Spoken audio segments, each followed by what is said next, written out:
Okay, you see the title of my talk is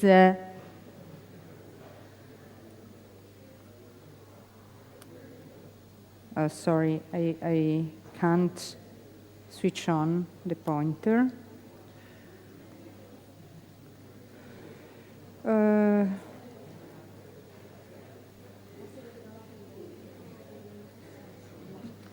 Ok, penso che ho fatto. Proviamo un po'. Ok, good. So you see Einstein, E.T. and the Cosmic Gold Factory. And here, E.T. stays for something different you expect. And you will discover at the end of this talk. So let's start from something you know very well. The four fundamental forces that you all know. We have four forces, two of them, the strong and the weak. This is responsible for, let's say, the interaction between protons in a nucleus. So that's the force that holds the protons together. The weak interaction is instead responsible for radioactive decays and for many processes taking place into the sun. And then we have the electromagnetism, you know very well as well, and the gravity. That's the fourth force. It's something that allows us to stay here on the Earth without floating. But you also know that this force is very, very weak. I can beat gravity if I want. That's like that. Okay? And the fact that gravity is a weak force has very important implications in what we are going to say. And so let's start from the first chapter of our narration, how Einstein changed the understanding of the universe. And when we talk about the universe, we are talking about gravity, because gravity is the dominant force at large scales and is the force which shapes the universe. And so you all know that the understanding of the universe was deeply modified with the improvement of the human knowledge. And so we went from this Ptolemaic vision of the universe where the Earth was the center of the universe, and then it was Copernicus which changed the perspective, and here the sun became the center of our, let's say, solar system, and all the planets were orbiting the sun. A very important, a crucial step in the evolution of the, say, thought and in the evolution of the understanding was given by this guy here, Galileo Galilei. And he was a genius, and he investigated many aspects, the inertia of a body, of a massive body, but he is also famous for his astronomical observations when he, for the first time, he used his telescope to look at Jupiter and its satellites, and that was a discovery, because he saw by eye for the first time that there was a planet different from the Earth with its own satellites. So a system that which was containing a planet with something orbiting around. And that was the proof that the Earth was not actually the center of the solar system, and everything else was orbiting the Earth, no? And so that was a very important observation. And another important step was due to this guy, Isaac Newton, and he was born 1 year after Galileo's death, and he is responsible of writing the equations that described gravity for many decades. And the idea of Newton was very easy. You know, he unified the gravitational phenomena here on the Earth. So why does an apple fall, or why does a planet orbit the sun? And he wrote a law which is known as universal gravity, which explains that the origin of these two apparently very different phenomena is instead the same. And here the explanation is very easy. So this is the Earth, and you can imagine to make an experiment. So you are here on the top of this mountain, and you throw something. So what happens? It falls down. But if you throw stronger, what happens? It falls farther. And if you throw even stronger, what happens?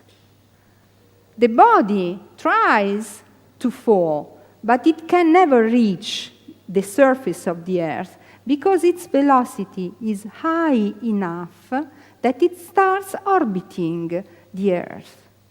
And this was the explanation of why the moon is orbiting the Earth. Actually, the moon is trying to fall, but it cannot because its velocity is high enough that the moon orbits the Earth.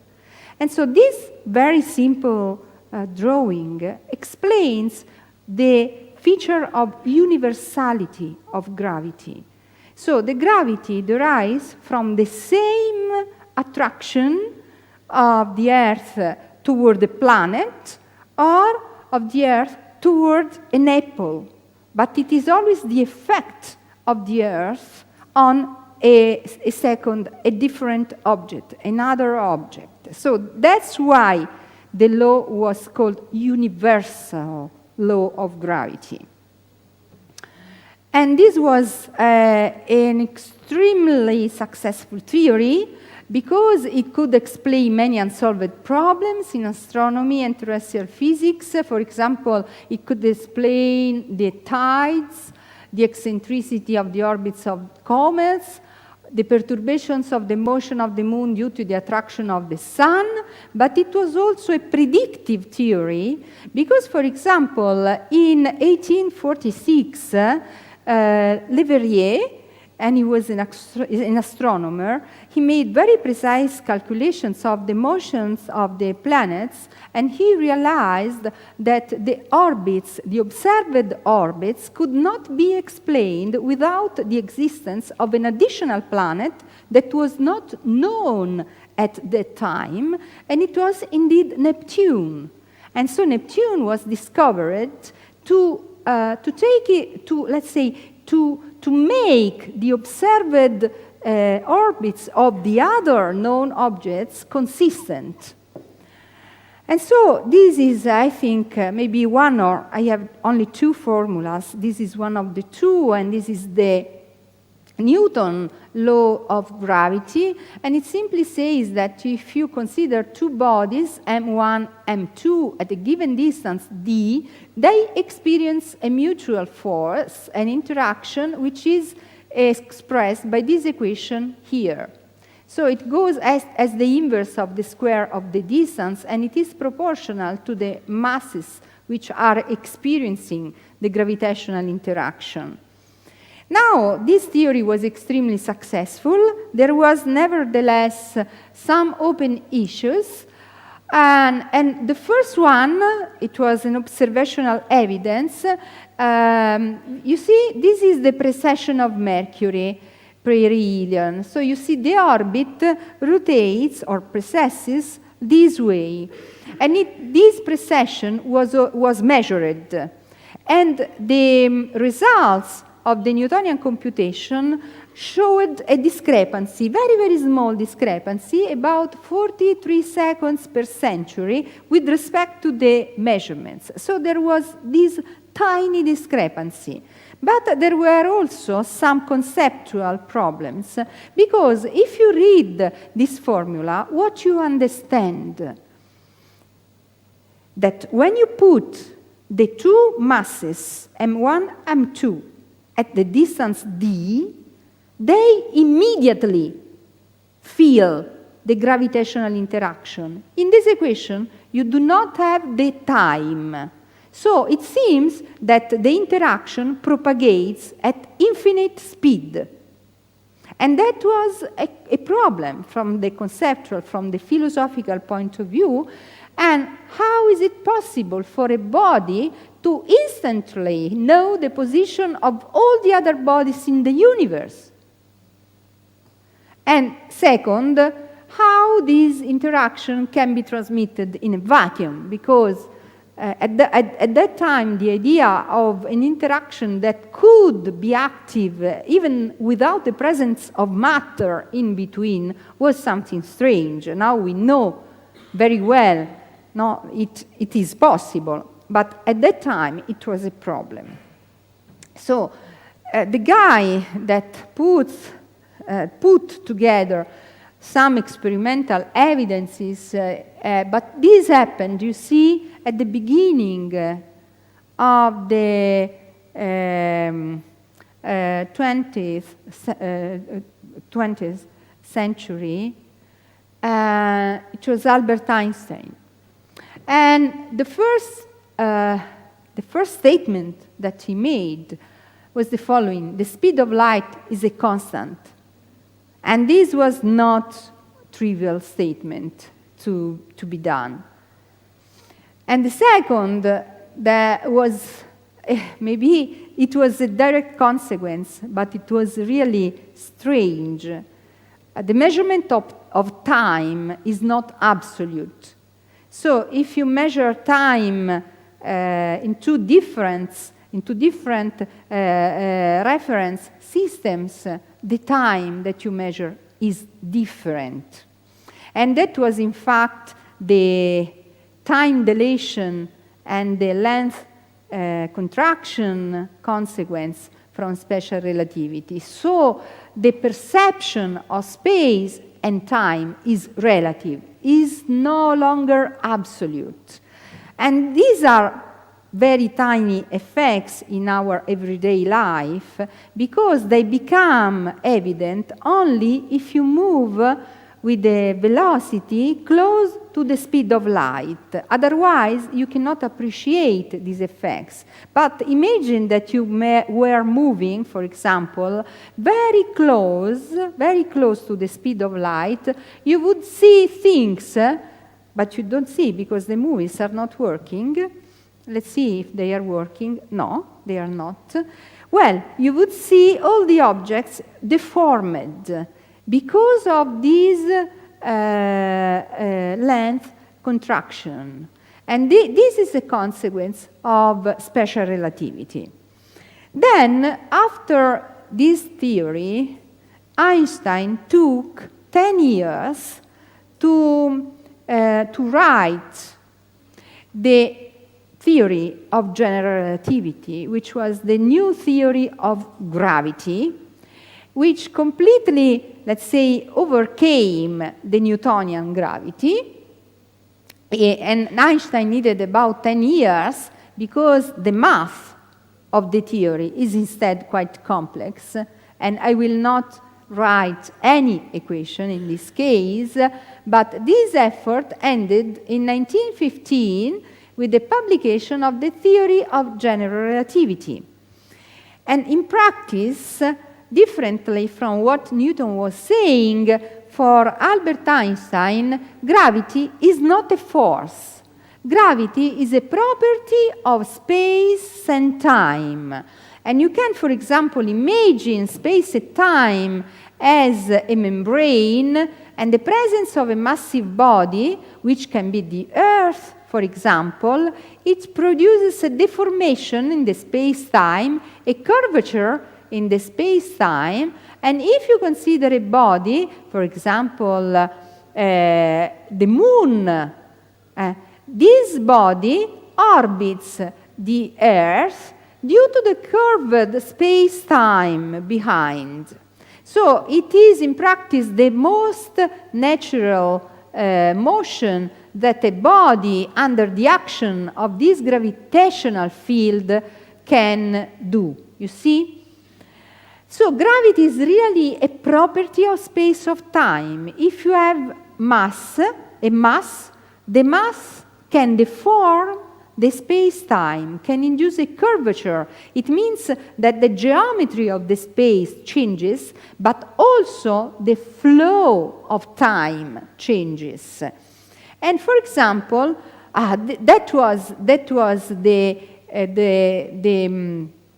first page of Time. You see, person of the century, and it was a scientist for the first time. It was a scientist. And you see the title of the article which appeared in London Times after the demonstration of the theory of general relativity. It says, "Revolution in science, new theory of the universe, Newtonian ideas overthrown." So it was a revolution. It's a revolution that we are really not aware about, or at least we don't know. We don't know we are aware about, but indeed we are, because all of us has a cell phone, for sure. And you see, a cell phone makes use of the GPS, the global positioning system, and the GPS works through communications between us and satellites. And the time needed to go for a signal to go from us to the satellite tells us our position. So it's a triangularization, considering the time needed to go from our cell phone to an array of satellites.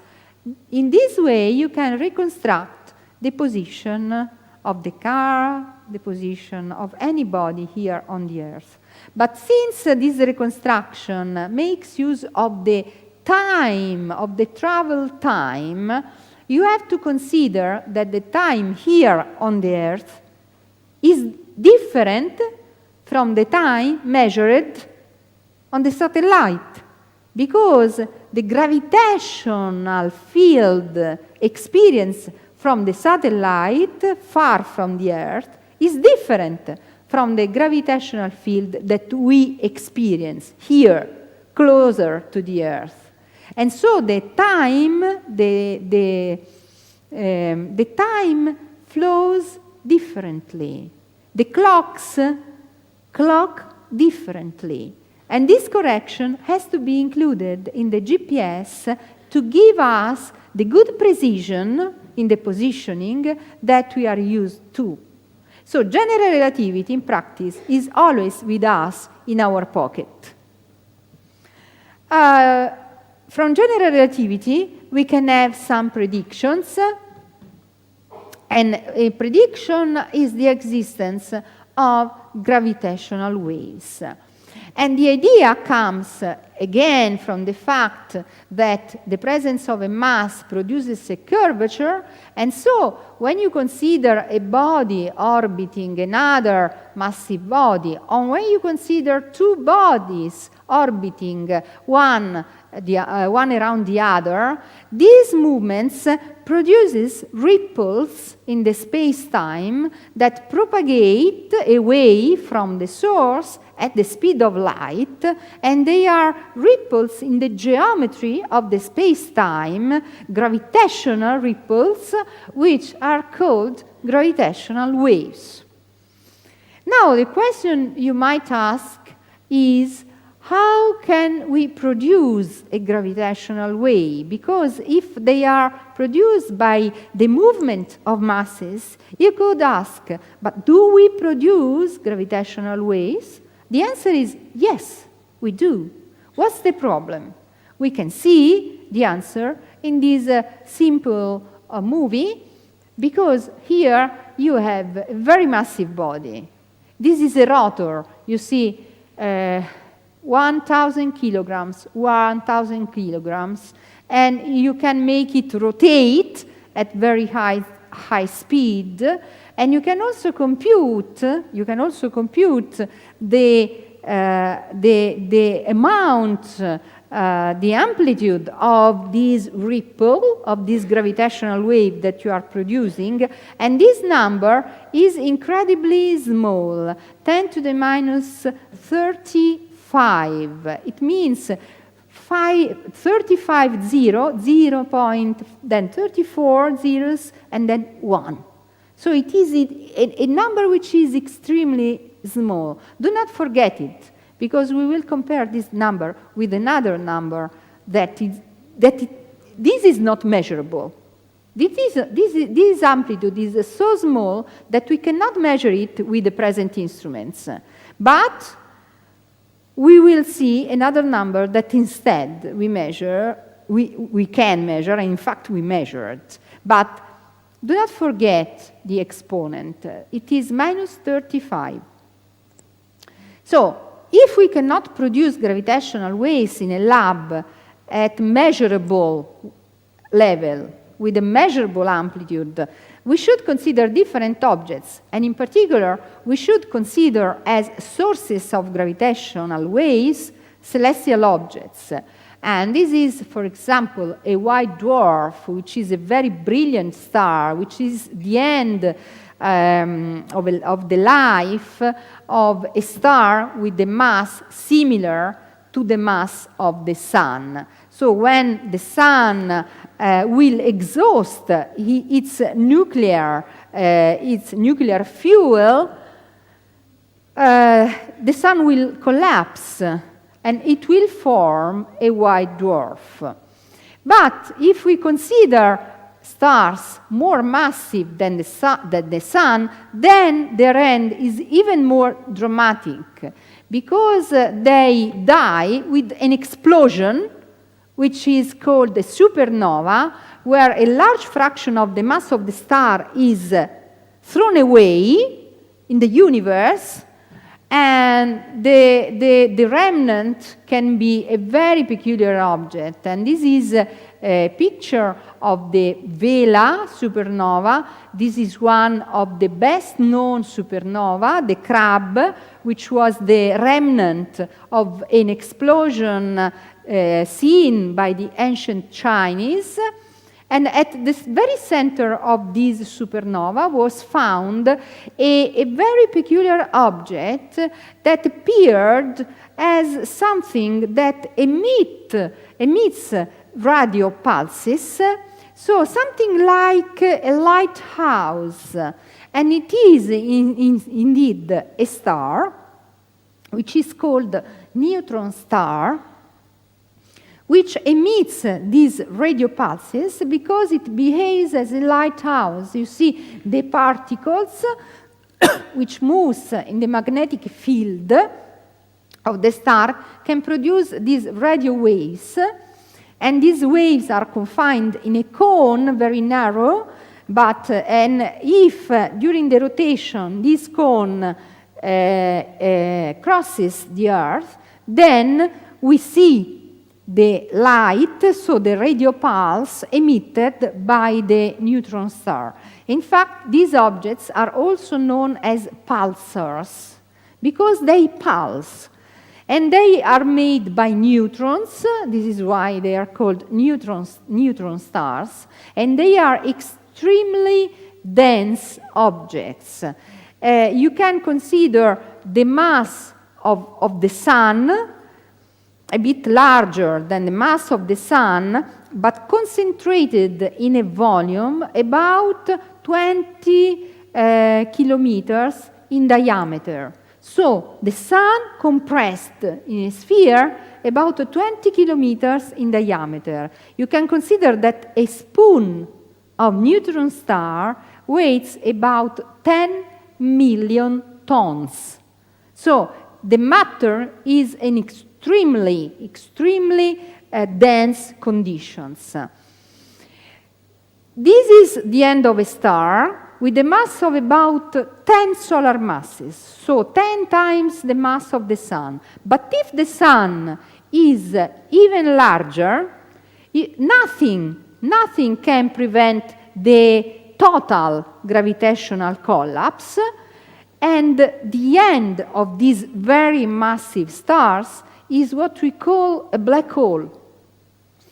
It's the most extreme, the most dense manifestation of nature, and it is so dense that the deformation of the space-time is so strong that not even the light can escape from this gravitational field. And typically, till a few years, we could investigate, we could know about the presence of a black hole, not directly, because they do not emit light, they do not emit electromagnetic radiation, but we knew about their existence because we could measure the motion of masses around these black holes. And for example, we could measure the X-ray emission from charged particles orbiting the black hole. But this now, instead, has been overcome. Now we can measure signals directly emitted from black holes. So, in practice, you see, this is the comparison of the effects of denser and denser masses. And you see, this is, for example, the deformation of the space-time due to the Earth. This could be the deformation due to a neutron star. But if I have a black hole, the deformation of the space-time is really huge. And the black hole, in fact, got its name from this, let's say, trapping effect of all bodies, but even of the light, okay? And so, if we want to consider emission of gravitational waves, we have to consider these celestial objects, in particular neutron stars and black holes, because they deform the space-time a lot, and so also the production of these ripples in the fabric of the space-time is stronger. So we are looking for gravitational waves emitted, sorry, the movies are not working, emitted by the explosion of a supernova, or we are looking, this is very interesting, I was forgetting, because we have gravitational waves emitted, because it is a violent process with, say, shocks the space-time, but we also have neutrinos emitted and also light emitted. Light, in fact, has been observed by Chinese for the first time, but it is commonly observed.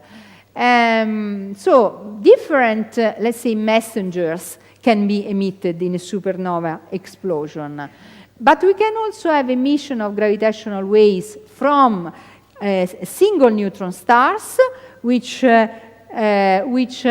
can rotate with a high velocity, and as I was saying before, they behave as a lighthouse, so we see this radio pulse, but if the star is not perfectly spherical, it can emit also gravitational waves, or we can see emission of gravitational waves in a binary system, so two bodies orbiting one each other, and they, during this orbital motion, they perturb the space-time and they can emit gravitational waves.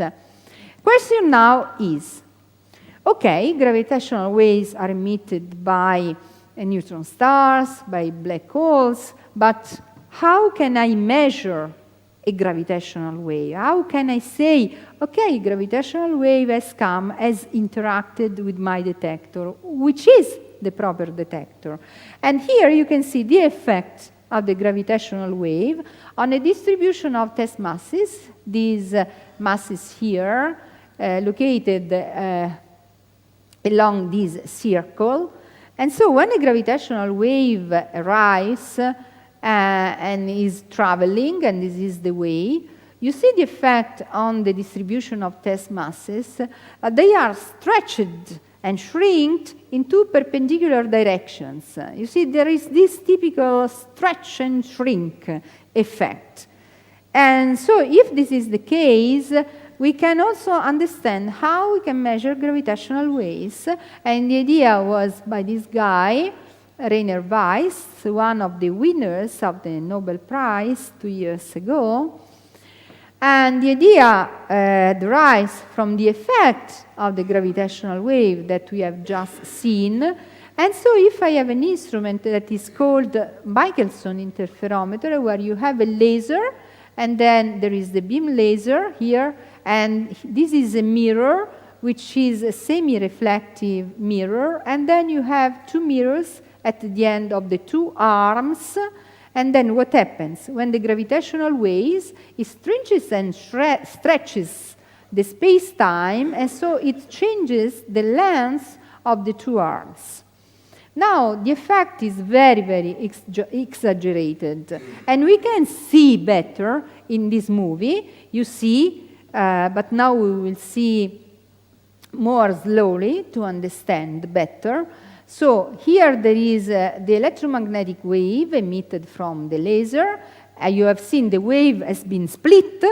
It travels the two arms. It is reflected back from the two mirrors. It recombines here, and it overlaps. The two waves, they overlap. When the gravitational wave arrives, what happens? One arm is stretched, the other is shrinked, and so you have a change in the overlap of the two waves, and this change appears as a change in the light measured by a photodetector. And this change of brightness, and darkness is the effect of the possible presence of a gravitational wave, of the interaction of the interferometer with the gravitational wave. Why did we spend a lot of time, a lot of years to build these instruments? Because the effect that we expect is very small, 10 to the minus 18 meters. So you remember, we saw 10 to the minus 35. Okay, now we are talking about 10 to the minus 18 meters. So the units are a bit different, but you can see how many orders of magnitude we have. So many orders of magnitude. It means that we cannot produce gravitational waves in our lab. We need these violent processes in the universe. We need these dense objects to produce gravitational waves, and the effect is nevertheless so small. The length of the arms changes by this amount, 10 to the minus 18 meters. Now, how small is 10 to the minus 18 meters? You can realize, if you start from 1 meter, you divide it by 10,000 and you get the dimension of a hair, and then you divide by 100 and you go to the dimension of a bacterium, and then again you divide by 10,000 and you reach the dimension of an atom, and you are at 10 to the minus 10 meters. You need 8 orders of magnitude. It means that we are measuring something on a length scale as if you were going into the atom and you reach the nucleus of the atom, and here when you reach the nucleus you are at 10 to the minus 15, and then you need till 3 orders of magnitude. So we have to measure an effect that is 1,000 of the dimension of a nucleus, of a proton. So for this reason, the measurement was considered to be a technical challenge. Many people did not trust, let's say, in the possibility, in the capability of technology to reach the sensitivity good enough to make this type of measurement. And how this is done instead? With very large instruments. The interferometers that we use have arms of 3 or 4 kilometers. And this is a movie where you can see how long are the arms of present gravitational wave interferometric detectors, and the equipment needed to make the measurement is indeed quite complex. In the schematic picture you have seen, you had a laser, 3 mirrors, and that's it. Real life is much more complex, and these are very, very sophisticated instruments, and many people have been working for years, scientists, graduate students, engineers, technicians, men and women, all together to reach the sensitivity good enough to make the measurements. And here you can see some more pictures. By the way, you can visit, for example, the Italian instrument, the Italian detector, which is Virgo, close to Pisa. We organize visits to the site, and it is very, very interesting to see.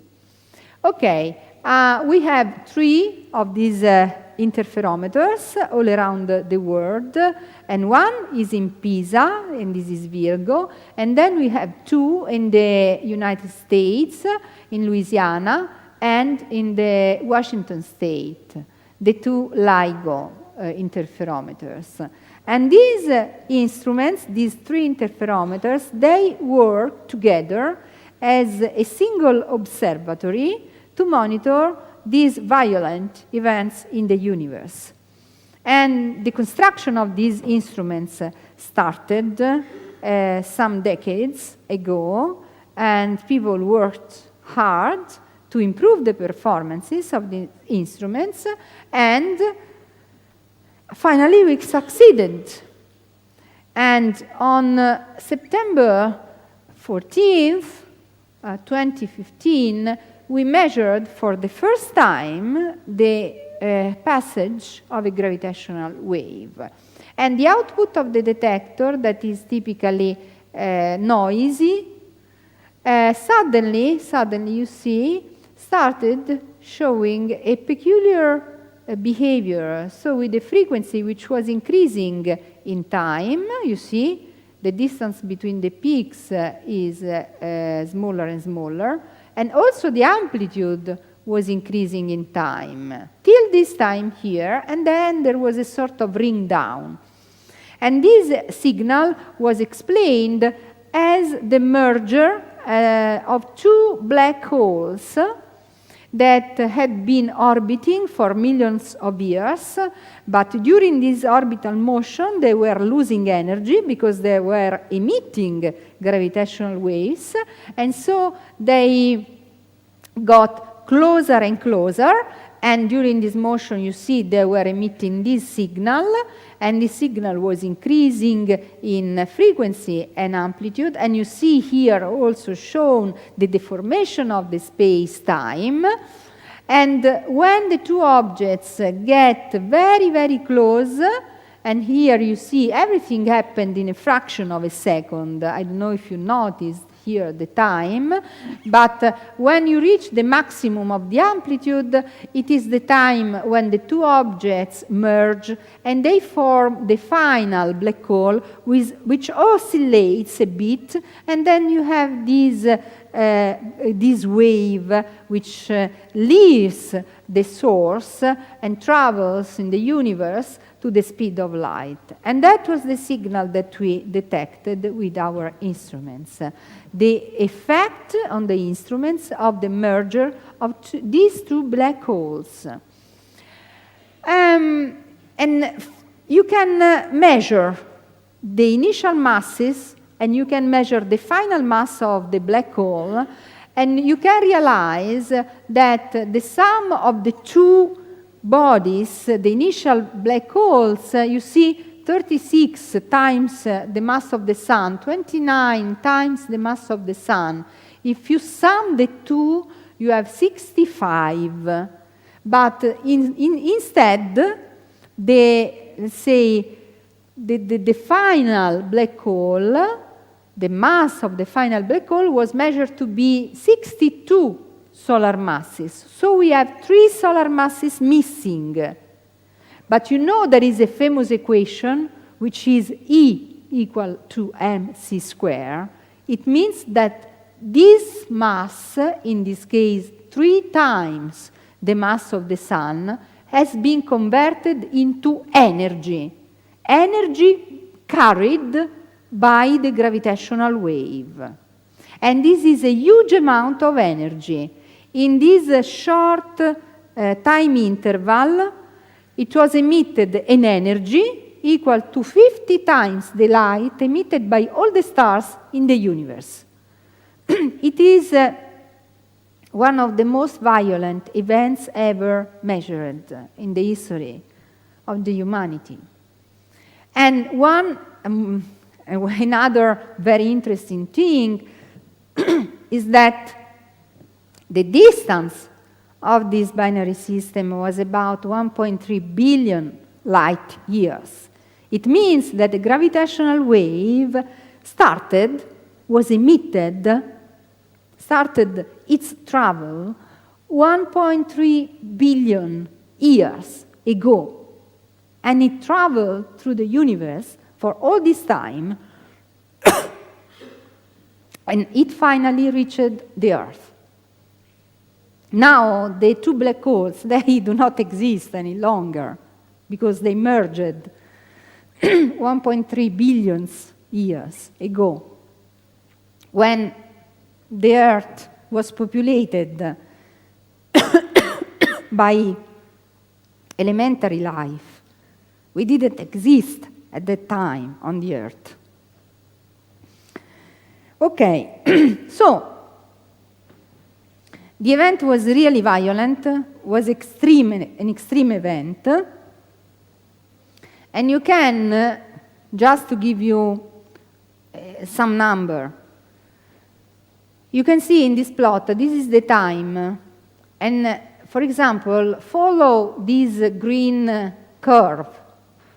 This is the fraction, the speed, the relative velocity of the 2 bodies expressed in units of c, so the fraction of the speed of light. And so you can see that when the 2 bodies merged, the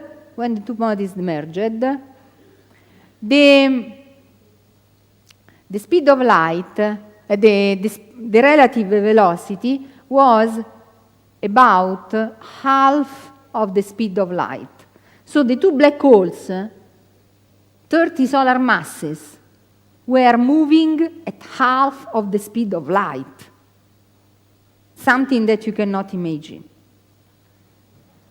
Okay, so starting from that first detection, we have measured more mergers of binary black holes with different masses, and you can see that depending on the mass, also the shape of the emitted waveform is different. I want to show you again. It's interesting to see. You see, depending on the masses, you have different waveforms, shorter, longer, larger, smaller. So depending on the masses and on the distances of the 2 objects. And these are examples of each coalescence, each merger, one by one. So now we have, till now, we have measured 10 mergers, and we discovered already something incredible. Apart from the detection of the gravitational wave, we are starting, you understand, a new type of astronomy. Because for the first time, for example, we have been able to see the signal, the gravitational signal, emitted directly from the black hole. It's the first case where you can see something emitted directly by a black hole. And we realized that these black holes populated different families with respect to the black holes that were known previously. And this is the mass of the black hole. And so you can see that all the black holes that we knew before by measuring the X-ray emission of the particles orbiting the black hole were showing a much smaller mass. Instead, we measured black holes with a much larger mass. They could not be seen electromagnetically. They could not be seen, but they are there in the universe. And for example, how is it possible that a black hole of 30, 40 solar masses can form? How can this object, so massive, form? It is not obvious. This is an open question. Astronomers have not yet given an answer to this question, but it was a discovery. So we discovered the gravitational waves. We saw for the first time a binary system made by two black holes, and we realized that a new population is popping out. But this was not the only source that we measured, because we could also measure gravitational waves emitted by a different type of source. And in particular, we could measure the emission from a system of two neutron stars. And here there is a big difference, very important. And it happened in August 2017. So this is the year, this is the month, this is the day. And we had 3 detectors in operation, the two LIGOs and Virgo. And thanks to the presence of this detector, we could also make a triangularization, as the GPS does. And we could also localize the position of the source in the sky with a good precision by measuring the time dilation between the arrival time of the gravitational wave at the 3 sites. And so we could realize by measuring the waveform that the source of this wave was different. The mass was the mass typical of a neutron star. And so for the first time we could see this event together with a network of telescopes. So from the gravitational wave detectors, we saw the signal and we gave a trigger to all the other instruments in the world, and there were many telescopes, ground-based, space-based telescopes that immediately pointed the region of the sky that we identified, and they followed up the emission of electromagnetic radiation, which was following the emission of the gravitational radiation. And so we could follow this fantastic event. We have here these 2 neutron stars that were orbiting, getting closer and closer. They merged and they produced gravitational wave and gamma ray. And X-rays and radio waves, electromagnetic waves in the optical. So there was an emission of electromagnetic radiation on all the band. So from X, from gamma to radio. And it was followed up by various instruments, and I want to show you again. There was something interesting at the same time, because there was also emission of matter. These are neutron stars, not black holes. And so the matter can be ejected from the neutron star. Instead, the black hole does not allow matter to be ejected. In the case of 2 neutron stars, you can have emission of matter as well, and this matter is emitted. You can imagine this is such a violent event, and the matter is accelerated to fractions of the speed of light, and the temperature in the region around the star is very, very high.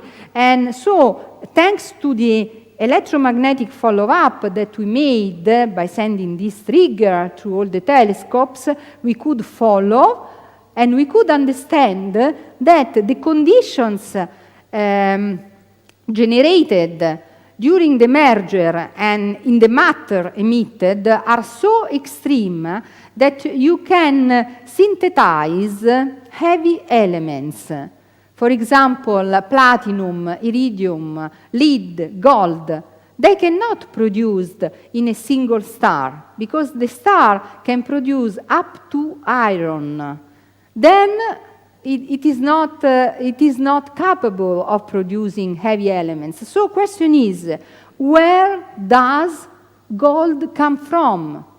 Where does platinum come from?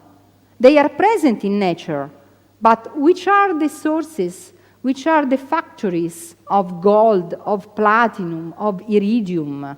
These heavy elements, we realized, are produced in the merger of two neutron stars. So, and then the matter is ejected, travels in the universe, and so when planets get formed, they can contain gold, they can contain platinum, because these elements have been produced in the mergers of this type of objects. And it was a beautiful discovery. Now, a few words to finish. What is the future of the field? The future is shown schematically here. We are improving the instruments, because when you improve the instruments, you can look farther. And when you can look farther, you can measure many, many more objects. Because the volume goes as the cube of the distance, and so you expect many, many more events if the maximum observable distance increases. So the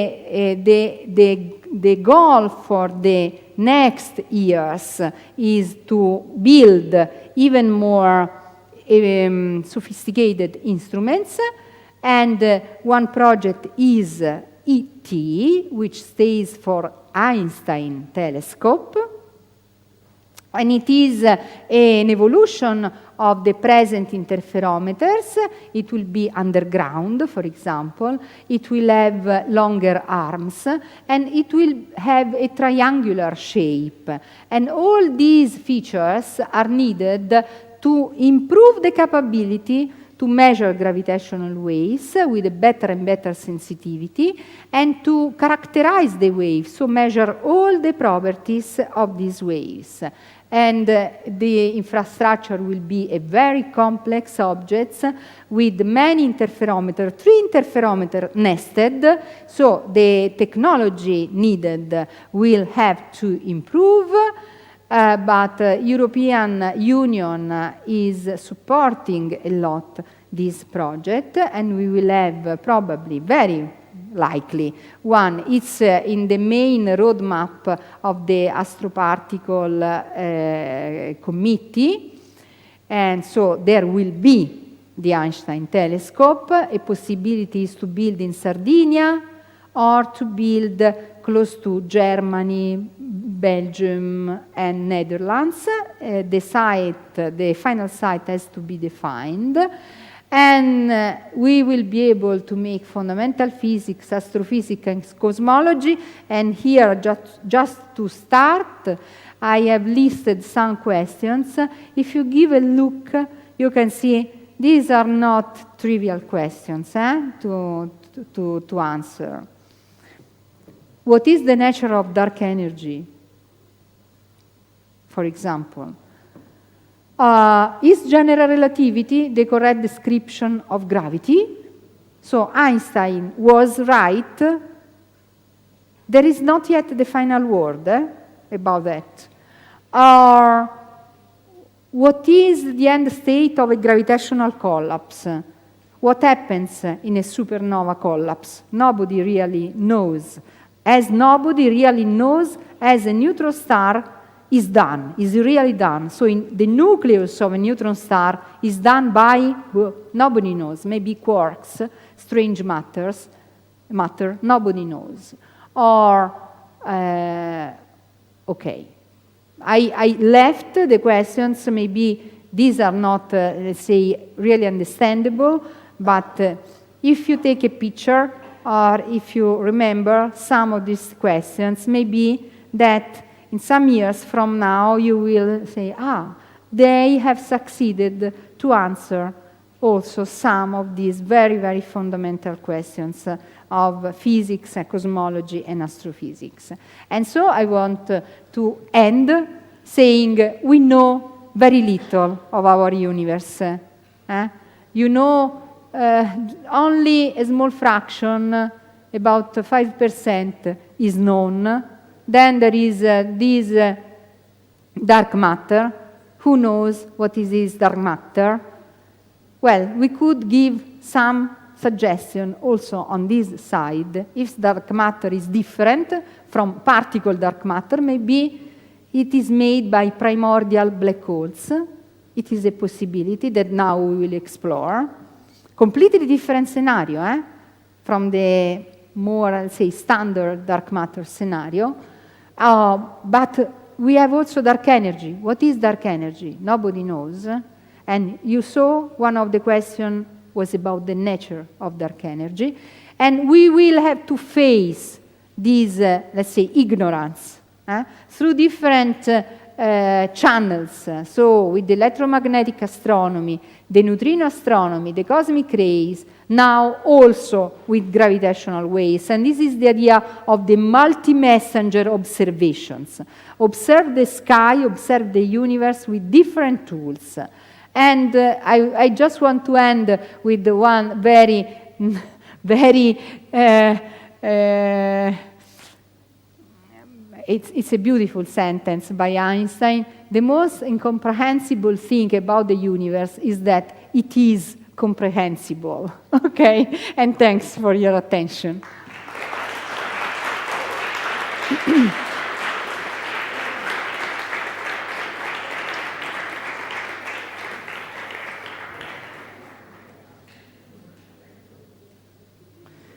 Now I don't know what's going to happen. If you have questions, maybe you can ask. I can. What is the next event planned today? The visit. Okay, so I would say if you have questions, I will stay here for 5 minutes or 10 or how long you want. You can get closer or you can ask questions, but I need someone to help me. So who can help me with the microphone? No, it's not working. I will try this one.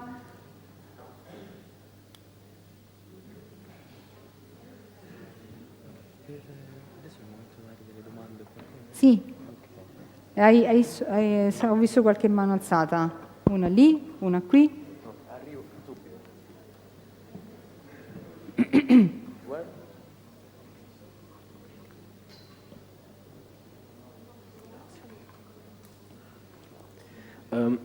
As you said before, there's been lots of criticism about the elimination of the noise from the measurement of the interferometer we have.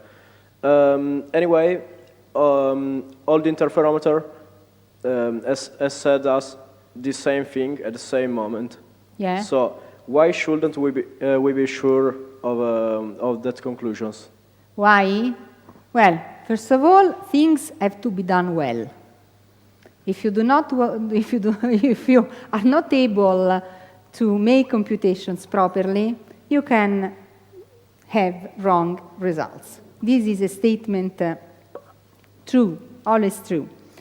And so all the criticism that we saw was due, technically speaking, to a technical aspect that was not considered well enough.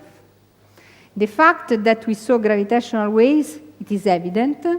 It is evident if you only consider the merger of the neutron stars.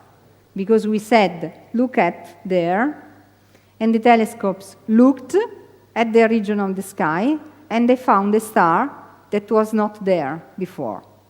So something new was formed, and in fact, they could follow the emission of the electromagnetic radiation.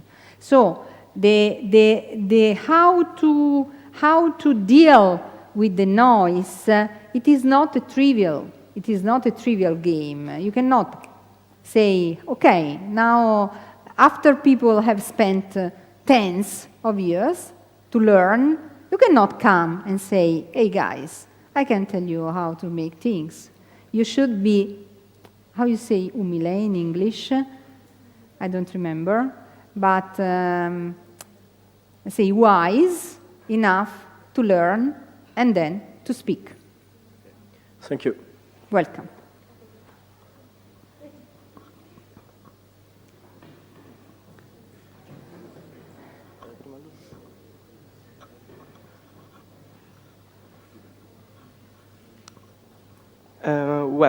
A curiosity. Previously, we spoke about the formation of EV elements like gold or iridium during a kilonova, but in which astronomical events we could see the creation of EV element like uranium?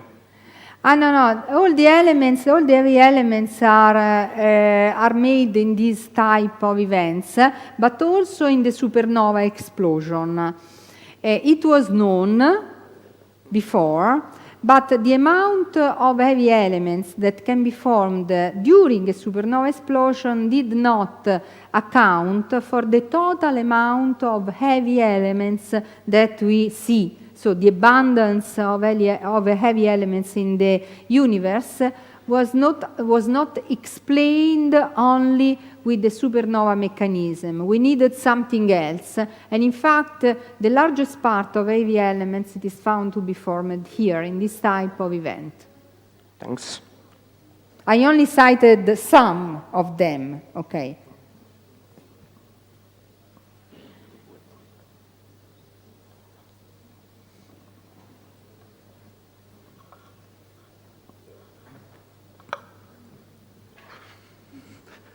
Hi.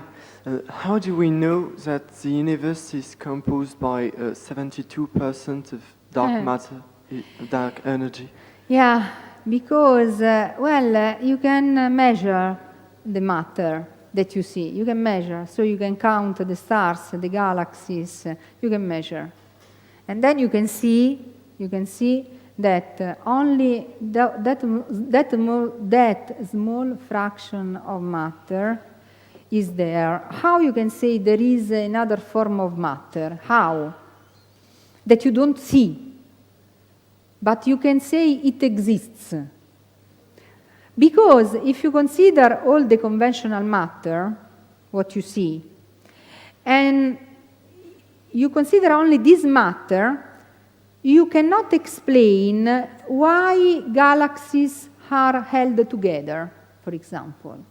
Or you cannot explain another effect that you see, which is the following. When you consider a galaxy, the objects which are farther from the center should have a velocity different from the objects which are closer.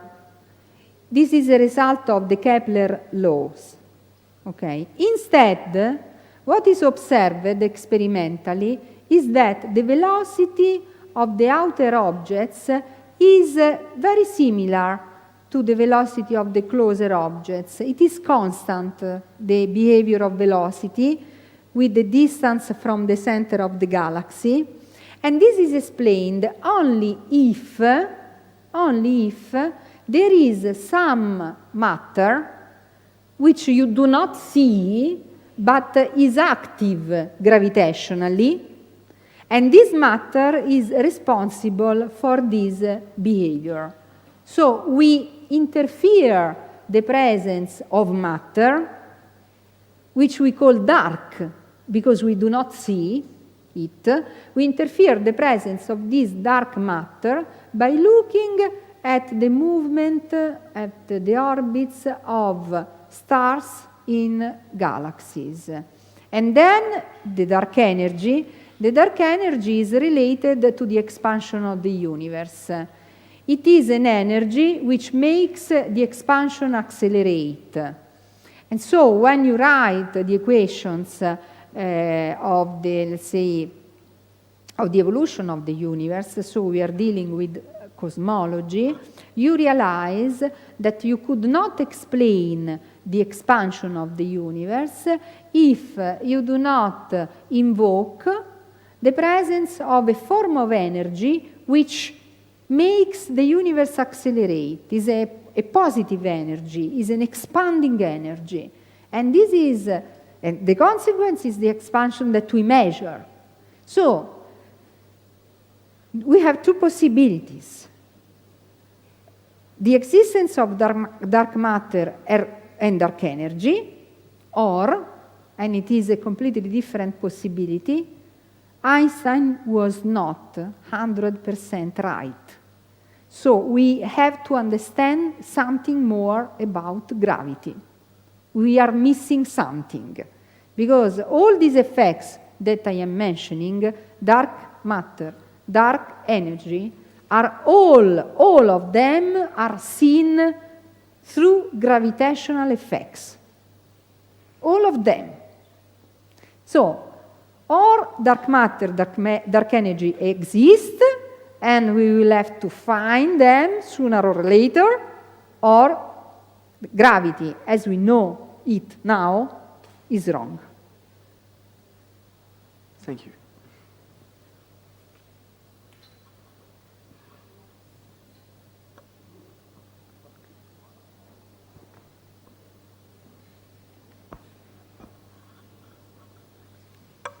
Hi, you explained that a neutron star is composed by neutrons, but you didn't say of what is composed a black hole.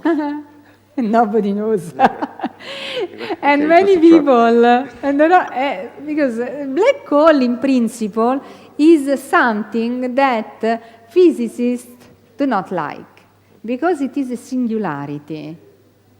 Singularities are something that we are not fond of, not at all. The fact is that nobody knows what there is really inside. Nobody knows. There are the so-called black hole mimickers, exotic objects which seem to be a black hole from the exterior, but they have a different some structure. So what is a black hole? It's a question mark. And this is something that we could understand. Because you have seen the waveform, there is a sort of wave which is increasing in amplitude, and then when the two objects merge, there is what I called ring down, so some oscillation which is smaller and smaller, and this is the oscillation of the final black hole. If we are able to measure carefully these oscillations, we will also be able to understand what is the nature of the objects which has been formed, which is oscillating. So is it a black hole, a Kerr black hole? The Kerr black hole is the black hole of general relativity. So is it a Kerr black hole? Yes or no? Which means general relativity is correct? Yes or no? So by measuring the gravitational waves emitted, we can have hints about the nature of the black hole. Thank you. Welcome.